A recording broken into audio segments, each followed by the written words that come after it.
We start with breaking news and a big development in the Middle East.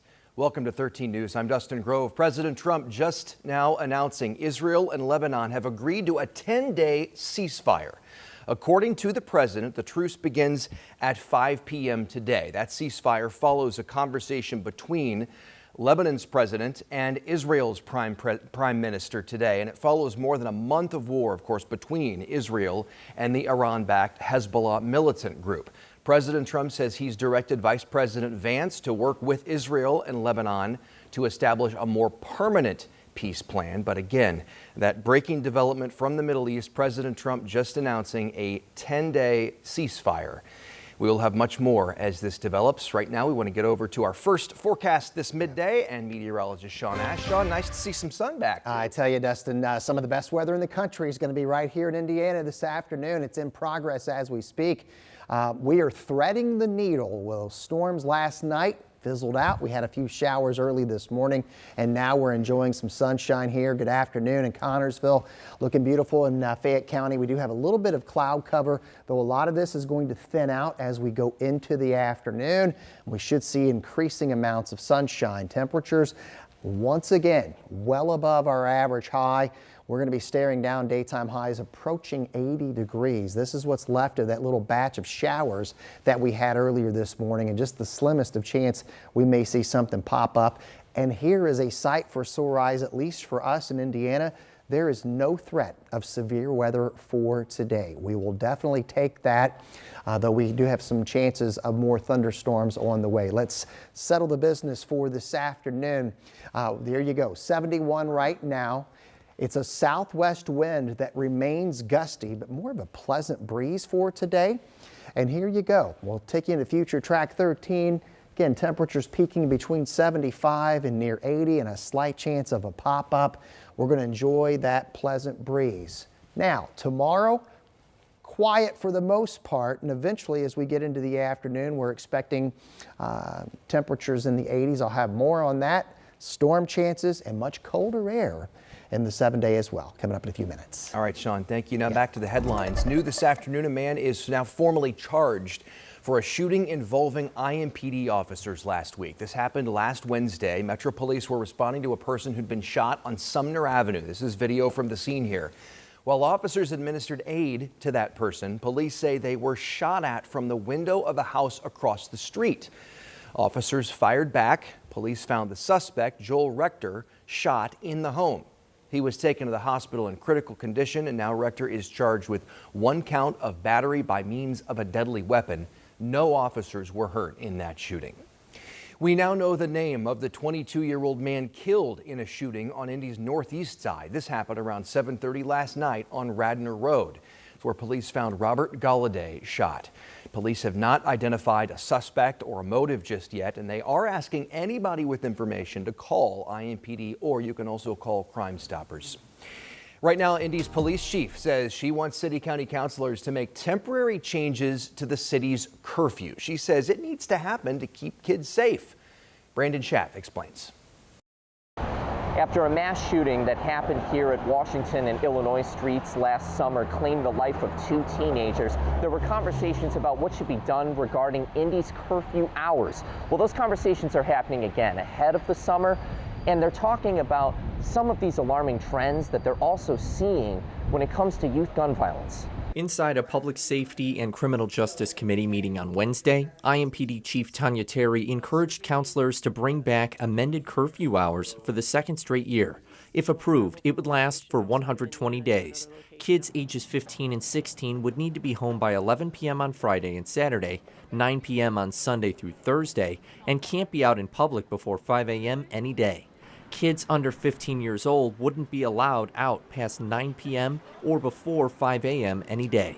In response to what we have seen so far this year and in past summers, we need to intervene early in a non-intrusive way and provide support to our young people. Curfew enforcement allows us to do just that and an earlier curfew allows us to do that sooner. Terry says between the first quarter in 2025 and 2026, juvenile homicide victims increased from 7.3% to nearly 11%. She says the curfew doesn't solve violence on its own, but it's a step in the right direction. Keeping young people out of situations where they are more likely to become victims or be involved in violence is a priority and a shared responsibility that I think we all have. The committee voted to approve the proposed curfew hour changes. After last summer's mass shooting in downtown Indy, Councilor Leroy Robinson explained what changing the hours might do. It can't prevent it. What it can do is going to help give these individuals that are working with these young people, give them some support as a tool, one of many tools. Councilor Josh Bain says he'd like to see fines for curfew violations, but that hasn't happened yet. He says he supports this temporary change to curfew hours. I wish we could say it was not in reaction to something, it's us being proactive, but clearly it is in reaction to the youth violence that we're seeing, not only in our city, but again, it's a national trend that we're not immune from. The proposal could be approved by the full City-County Council next month. Brandon Sheff, 13 News. Brandon, thank you. More details are emerging surrounding a judge's decision to make it easier for students to vote here in Indiana. This dates back to last summer when a new law banned students from using their college ID at the polls. Well, that law sparked lawsuits saying the measure was unconstitutional, and a federal judge agreed and found the law violates the First and 14th Amendments. The state has provided no evidence that these IDs are being used to commit voter fraud or are posing an actual security risk. And so then that raises the specter of it becoming a voter suppression initiative rather than a security initiative. Indiana Attorney General Todd Rokita says the state intends to appeal that decision. Indianapolis Public Schools is working right now to educate parents when it comes to their students' vaccines. It starts with parents learning that their students still need boosters. Then came access. The district put clinics in every school, making it easy for students to get vaccinated without the hassle of a trip to the doctor. IPS learned that about 7,000 students needed vaccines. Now fewer than 1,200 remain. That's an 84% jump in vaccination rates in just 2 years. District leaders say that kind of progress took a community effort.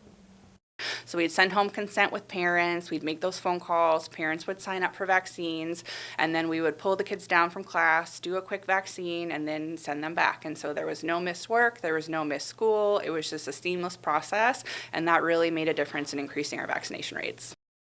IPS now has above 95% herd immunity. That means if a student gets something like the measles, then vaccinated students will not have to miss class and the schools would not need to close. A former high school counselor's lawsuit has ended in a $200,000 settlement.